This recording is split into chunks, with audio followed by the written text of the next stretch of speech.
55편 아버지의 뒷모습. 면접을 마치고 집으로 돌아온 가람을 부모님은 초조한 표정으로 맞았다. 어떻게 됐냐? 잘 봤어. 어머니가 묻는 말에 예전의 가람이었다면 잔뜩 인상을 쓴 채 몰라요 라고 퉁명스럽게 대답하고 방으로 들어가 버렸을 것이다. 하지만 그는 달랐다. 그는 부모님을 향해 부드럽게 미소 지었다. 최선을 다했어요. 이제 결과는 하늘에 맡겨야죠. 그의 어른스러운 대답에 아버지는 놀란 듯 잠시 아들의 얼굴을 쳐다보았다. 아들의 눈빛에는 더 이상 패배자의 그늘이 없었다. 그저 모든 것을 쏟아부은 파이터의 고요한 평온함만이 감돌고 있었다. 그날 저녁 가족들은 오랜만에 거실에 모여 함께 텔레비전을 보았다. 아버지는 여느 때처럼 소파 깊숙이 몸을 묻은 채 말없이 뉴스 화면만 응시하고 있었다.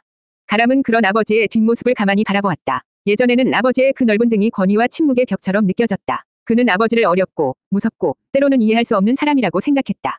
하지만 수년의 세월을 다른 사람의 몸으로 살아보고 세상의 정상과 밑바닥을 모두 경험하고 돌아온 지금 그의 눈에 비친 아버지의 모습은 완전히 달랐다. 그는 아버지의 어깨에 내려앉은 깊은 피로를 보았다. 가족을 위해 평생을 바친 한 남자의 고단함이 그 넓은 등 전체에 새겨져 있었다. 그는 아버지의 거칠고 투박한 손을 보았다. 수많은 시간의 무게가 굳은 살이 되어 박혀있는 정직한 노동의 흔적이었다. 가람은 깨달았다. 아버지 역시 자신만의 링 위에서 평생을 싸워온 파이터였다는 것을. 아버지는 가족이라는 타이틀을 지키기 위해 단 한 번도 쓰러지지 않고 묵묵히 15라운드를 버텨낸 위대한 챔피언이었다. 그의 침묵은 무관심이 아니었다. 그것은 가장의 무게를 홀로 견뎌내는 과묵한 파이터의 방식이었던 것이다. 가람은 조용히 자리에서 일어나 아버지의 뒤로 다가갔다. 그리고는 어색하지만 진심을 다해 아버지의 어깨를 주무르기 시작했다. 아버지, 힘드시죠? 아들의 갑작스러운 행동에 아버지는 온몸이 굳어버렸다. 그는 평생 이런 대접을 받아본 적이 없었다. 이 녀석이 갑자기 왜 이래? 아버지의 목소리는 퉁명스러웠지만 그 안에는 당황스러움과 기쁨이 섞여 있었다. 그냥요. 아버지가 제 늙은 코치님 같아서요. 가람은 미키를 떠올리며 나직이 말했다. 아버지는 아들의 알 수 없는 말에 고개를 갸웃거렸지만 싫지는 않은 듯 눈을 감고 아들의 손길을 그대로 받았다. 그날 밤 가람은 자신의 방에 누워 아버지의 뒷모습을 떠올렸다. 더 이상 두렵고 멀게만 느껴지지 않았다. 그 등은 이제 그가 기댈 수 있는 가장 든든한 언덕이자 그가 따라가야 할 삶의 이정표가 되어 있었다. 그는 이 세상에 돌아와 비로소 자신의 첫 번째 코치를 제대로 마주하게 된 것이다. 56편 나의 에이드리언을 찾아서. 며칠 후 기다리던 전화가 걸려왔다. 합격이었다. 인사팀 담당자는 그의 독특하지만 진솔했던 대답이 면접관들에게 깊은 인상을 남겼다고 전했다. 다음 주부터 출근하라는 통보였다. 가람은 수화기를 내려놓고 한참 동안 창밖을 바라보았다. 그의 첫 번째 라운드 승리. 하지만 그의 마음은 예상만큼 기쁘지 않았다. 링 위에서 승리를 거둔 로키가 환호하는 관중들 속에서 공허함을 느꼈던 것처럼 그에게도 무언가 빠져있는 듯한 허전함이 밀려왔다. 그는 로키의 마지막 외침을 떠올렸다. 에이드리언. 로키에게 싸움의 진정한 의미는 챔피언 벨트가 아니었다. 그가 이 모든 시련을 견뎌낸 이유는 자신의 모든 것을 이해하고 사랑해주는 단 한 사람, 그의 에이드리언 때문이었다. 그는 깨달았다. 자신에게도 에이드리언이 필요하다는 것을. 이 험난한 세상이라는 링 위에서 자신의 코너를 지켜주고 함께 기뻐하고 슬퍼해줄 단 한 사람. 첫 출근을 며칠 앞둔 주말 오후였다. 그는 복잡한 마음을 정리하기 위해 예전에 자주 찾던 동네의 작은 헌책방으로 향했다. 책먼지 냄새와 낡은 종이 냄새가 뒤섞인 그곳은 그에게 세상에서 가장 편안한 안식처였다. 그는 책들 사이에 파묻혀 시간 가는 줄 모르고 책을 읽었다. 그때였다. 누군가 조심스럽게 그에게 말을 걸었다. 저기, 혹시 찾으시는 책 있으세요? 고개를 들자 안경을 쓴 한 여자가 서 있었다. 책방 주인의 딸인 듯 그녀는 앞치마를 두르고 있었다. 화려하게 예쁜 얼굴은 아니었지만 수줍은 미소와 선한 눈매가 묘하게 마음을 끄는 여자였다. 그녀의 모습에서 가람은 펫숍에서 일하던 에이드리언의 그림자를 보았다. 아닙니다. 그냥 둘러보는 중입니다. 가람은 자신도 모르게 튀어나온 어색한 대답에 속으로 자책했다. 수많은 카메라와 스태프들 앞에서도 떨지 않았던 그였지만 이 조용한 여자 앞에서는 심장이 멋대로 뛰고 얼굴이 붉어졌다. 천천히 보세요. 좋은 책들이 많아요. 여자는 희미하게 미소 짓고는 다시 자신의 자리로 돌아가 조용히 책을 읽기 시작했다. 가람은 책을 보는 척하며 자꾸만 그녀에게로 시선이 향하는 것을 어쩔 수 없었다. 그녀의 조용한 집중력, 책장을 넘기는 섬세한 손가락, 이따금씩 안경을 고쳐 쓰는 모습. 그 모든 것이 그의 마음을 흔들었다. 그는 책방을 나올 때까지 결국 그녀에게 아무 말도 건네지 못했다. 그는 자신의 서투름과 어색함에 한숨을 쉬었다. 하지만 이상하게도 기분은 나쁘지 않았다. 오히려 가슴 한구석이 따뜻해지는 것 같았다. 그는 헌책방을 돌아보며 나직이 미소 지었다. 직업을 구하는 싸움은 끝났지만 이제 그에게는 새로운 목표가 생겼다. 그는 이 삭막한 도시에서 마침내 자신의 에이드리언을 찾아낸 것 같았다. 이제 남은 것은 서투르고 투박하지만 진심을 다해 그녀에게 다가가는 것이었다. 그의 인생 두 번째 라운드에 공이 울리고 있었다. 57편 작은 시작 첫 출근. 첫 출근 날 아침 가람은 동이 트기 전에 눈을 떴다. 그것은 더 이상 필라델피아의 차가운 새벽 공기를 맞으며 훈련을 하기 위함이 아니었다. 대한민국 서울의 평범한 회사원으로서 그의 첫 번째 하루를 준비하기 위함이었다. 그는 어색한 정장을 꺼내 입었다. 수년간 입지 않았던 넥타이를 매는 것은 글러브를 끼는 것보다 더 어렵게 느껴졌다. 모든 것이 낯설었지만 그의 마음은 이상하게 평온했다. 마치 중요한 시합을 앞둔 선수처럼 적당한 긴장감과 알 수 없는 자신감이 그의 내면을 채우고 있었다. 거울 앞에 선 그는 자신의 모습을 꼼꼼히 살폈다. 며칠 사이 그는 면접을 위해 무리하게 빌렸던 정장 대신 자신의 몸에 꼭 맞는 단정한 정장을 한 벌 장만했다.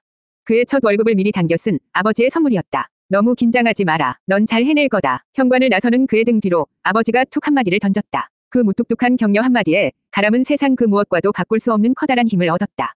회사는 거대한 빌딩 숲의 한가운데에 있었다. 엘리베이터를 타고 사무실이 있는 층에 내리자 완전히 새로운 세계가 펼쳐졌다. 칸막이로 나뉜 수많은 책상들, 컴퓨터 자판 두드리는 소리, 끊임없이 울리는 전화벨 소리.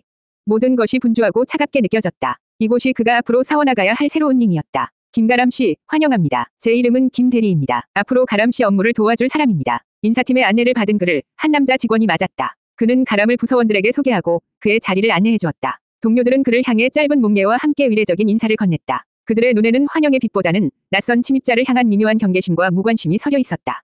그는 다시 한번 이방인이자 언더독이 된 것이다. 부장은 그에게 첫 번째 업무를 부여했다. 그것은 지난 몇 년간 아무도 정리하지 않아 먼지만 쌓여가고 있던 창고의 자료들을 모두 스캔하고 파일로 정리하는 일이었다.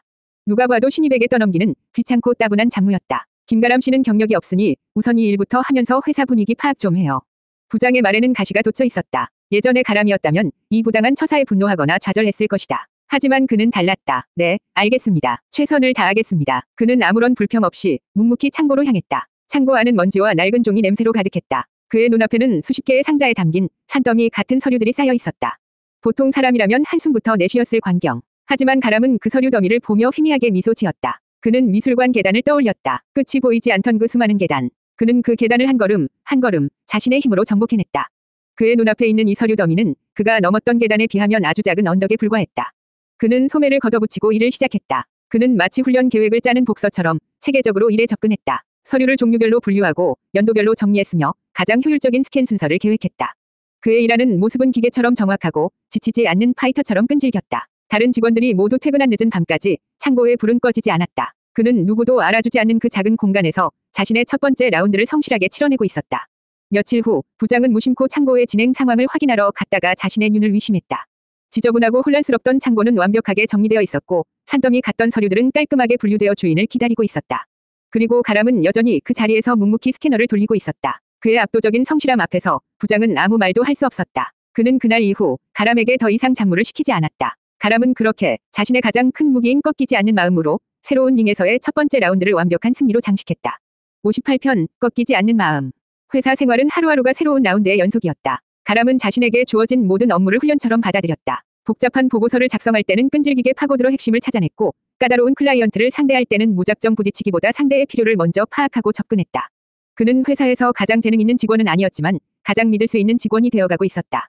동료들도 처음에 경계심을 풀고 그의 묵묵한 성실함과 의외의 통찰력을 인정하기 시작했다. 하지만 그의 마음 한구석에는 여전히 채워지지 않는 허전함이 있었다. 그는 퇴근 후 텅 빈 집으로 돌아올 때마다 지독한 외로움을 느꼈다. 그는 링 위에서 자신을 향해 달려와 주었던 에이드리언의 모습을 떠올렸다. 이 치열한 싸움의 의미를 알아주고 그의 코너를 지켜줄 사람이 필요했다. 그의 발걸음은 어느새 헌책방으로 향하고 있었다. 그는 책을 보는 척하며 카운터에 앉아있는 그녀의 모습을 훔쳐보았다. 그녀의 이름은 서연이었다. 그는 책방 주인과의 대화에서 우연히 그녀의 이름을 알게 되었다. 그는 며칠 동안 책방 주변을 맴돌았다. 수십 번을 망설였지만 차마 그녀에게 말을 걸 용기가 나지 않았다. 세계 챔피언 앞에서도 떨지 않았던 그였지만 이 조용한 여자 앞에서는 심장이 멋대로 뛰고 입이 떨어지지 않았다. 그러던 어느 날 저녁 그가 또다시 책을 고르는 척하며 서성이고 있을 때 그녀가 먼저 그에게 다가왔다. 저기 자주 오시네요. 혹시 찾으시는 책이라도 있으세요? 그녀의 맑은 목소리에 가람은 심장이 멎는 것 같았다. 그는 당황해서 더듬거렸다. 아니요. 그냥 책이 좋아서요. 그러시구나. 저도 그래요. 그녀는 희미하게 미소 지었다. 어색한 침묵이 흘렀다. 그는 이대로 이 기회를 놓쳐버릴 것만 같았다. 그는 눈을 질끈 감았다. 그리고 로키의 목소리를 떠올렸다. 인생은 일생일대의 기회를 잡는 거야. 그는 용기를 내어 그녀를 바라보았다. 저기 서연 씨. 자신도 모르게 그녀의 이름을 부른 것에 그 스스로도 놀랐다. 그녀 역시 자신의 이름을 아는 그를 보고 눈을 동그랗게 떴다. 제 이름을 어떻게? 그게 아버님과 이야기하다가 그는 얼굴이 붉어지는 것을 느끼며 서둘러 말을 이었다. 그의 심장은 15라운드 마지막 공이 울리기 직전처럼 격렬하게 뛰고 있었다. 제가 혹시 실례가 안 된다면. 그는 숨을 한 번 골랐다. 그리고는 그의 인생을 건 가장 서투르고 진실된 한마디를 내뱉었다. 저와 커피 한 잔 해주시겠습니까? 그것은 세상에서 가장 어설픈 데이트 신청이었다. 서연은 잠시 놀란 듯 그를 바라보았다. 그의 얼굴은 긴장으로 굳어 있었지만 그의 눈빛은 조금의 거짓도 없이 정직하게 빛나고 있었다. 그녀는 그의 눈빛에서 그가 아주 좋은 사람이라는 것을 알 수 있었다. 시간이 영원처럼 느껴졌다. 마침내 그녀가 수줍게 고개를 끄덕였다. 네, 좋아요. 그 대답을 듣는 순간 가람은 세상을 다 가진 기분이었다. 그는 챔피언 벨트를 허리에 두른 것보다 더 큰 기쁨을 느꼈다. 그는 벅찬 가슴을 안고 책방을 나섰다. 밤거리의 차가운 공기가 상쾌하게 느껴졌다. 그는 자신도 모르게 미술관 계단을 뛰어오르던 로키처럼 가볍게 스텝을 밟으며 밤거리를 달려갔다. 그의 꺾이지 않는 마음은 마침내 그의 인생에서 가장 중요한 승리를 쟁취해낸 것이다. 59편, 스스로 쓰는 해피엔딩. 가람과 서연의 첫 데이트는 서툴렀지만 진실했다. 그들은 비싼 레스토랑 대신 동네의 작은 공원 벤치에 앉아 캔 커피를 마셨다. 가람은 자신의 이야기를 꾸미지 않았다. 그는 오랫동안 방황했고 수없이 실패했으며 이제야 겨우 첫걸음을 떼기 시작한 사람이라고 솔직하게 말했다. 그는 자신의 약점을 감추려 하지 않았다. 서연은 그의 이야기를 몰카히 들어주었다. 그녀는 그의 화려한 스펙이나 능력을 본 것이 아니었다. 그녀는 실패의 잿더미 속에서도 다시 일어서려는 그의 의지, 그리고 그의 눈빛에 담긴 깊고 단단한 진심을 보았다. 그녀 역시 조용한 일상 속에서 자신만의 작은 꿈을 키워가고 있는 사람이었기에 그의 서툰 고백에 깊이 공감할 수 있었다. 그날 이후 그들의 관계는 천천히 하지만 단단하게 발전해 나갔다. 가람은 퇴근 후 매일같이 그녀의 헌책방을 찾았다. 그는 그녀에게 책을 추천받았고 때로는 그녀의 책방 정리를 도와주었다. 책이라는 공통의 관심사 속에서 두 사람은 서로의 세계를 조금씩 알아갔다. 그들의 관계는 그의 회사 생활에도 긍정적인 영향을 미쳤다. 그는 더 이상 혼자가 아니었다. 그의 곁에는 그의 모든 도전을 묵묵히 지지하고 응원해주는 그의 에이드리언이 있었다. 그는 회사에서 더욱더 대담하고 자신감 있게 행동하기 시작했다. 어느 날 회사의 중요한 프로젝트가 난관에 부딪혔다. 모두가 고개를 저으며 불가능이라고 말하는 상황. 하지만 가람은 포기하지 않았다. 그는 며칠 밤을 새워 문제의 본질을 파고들었고 아무도 생각하지 못했던 새로운 해결책을 제시했다. 그의 아이디어는 스텔론으로서 영화 제작의 위기를 극복했던 경험에서 나온 창의적이고 대담한 것이었다. 처음에는 모두가 그의 제안을 비웃었다. 하지만 그의 논리 정연한 설명과 흔들림 없는 자신감 앞에서 부장은 마지막으로 그를 믿어보기로 결심했다. 그리고 그의 아이디어는 보기 좋게 성공했다. 프로젝트는 기적적으로 되살아났고 그는 회사에서 가장 주목받는 신입사원이 되었다. 그는 자신의 꺾이지 않는 마음이 이 현실의 링 위에서도 충분히 통한다는 것을 증명해냈다. 1년의 시간이 흘렀다. 가람은 신입사원 딱지를 떼고 팀에서 없어서는 안 될 핵심 인재로 성장해 있었다. 그와 서연의 사랑도 깊어졌다. 그는 그녀의 가족에게, 그녀는 그의 가족에게 서로를 소개했고 두 사람은 이제 미래를 함께 그리는 사이가 되었다. 어느 겨울밤 그들이 처음 만났던 헌책방에서였다. 서연이 가게 문을 닫을 준비를 하고 있을 때 가람이 그녀의 손을 조용히 잡았다.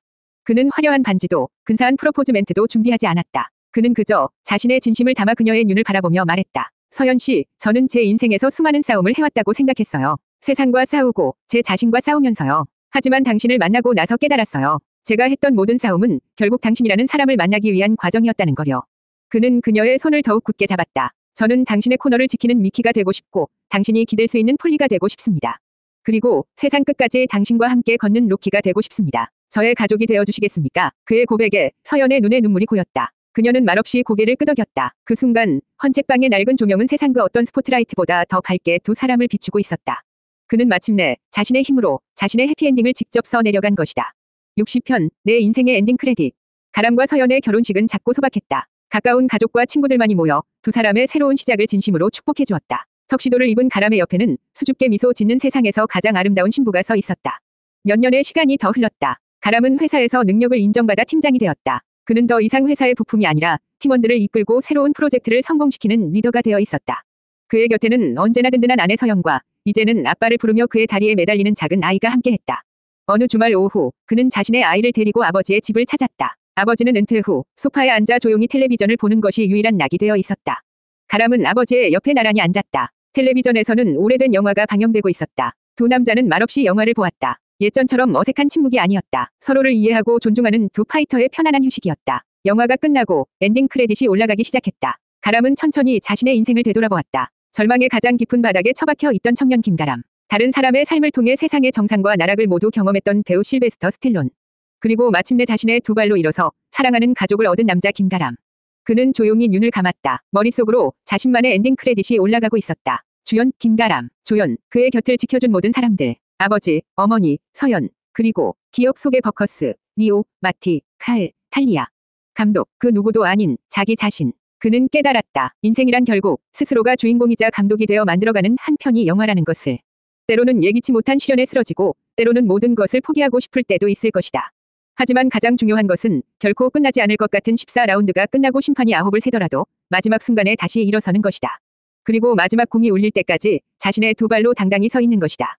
아빠, 뭐해? 아이의 맑은 목소리가 그의 생각을 깨웠다. 그는 눈을 뜨고 자신을 올려다보는 아이를 품에 꼭 안았다. 아이의 따뜻한 체온이 그의 가슴을 가득 채웠다. 그는 아내와 아이의 손을 잡고 저녁 노을이 지는 공원을 걸었다. 그는 더 이상 다른 세상을 꿈꾸지 않았다. 그는 완벽하게 지금 이곳에 존재했다. 그의 길고 길었던 싸움은 끝났다. 그리고 그의 인생이라는 영화의 엔딩 크레딧이 올라가는 동안 그는 자신이 마침내 승리했다는 것을 알고 있었다.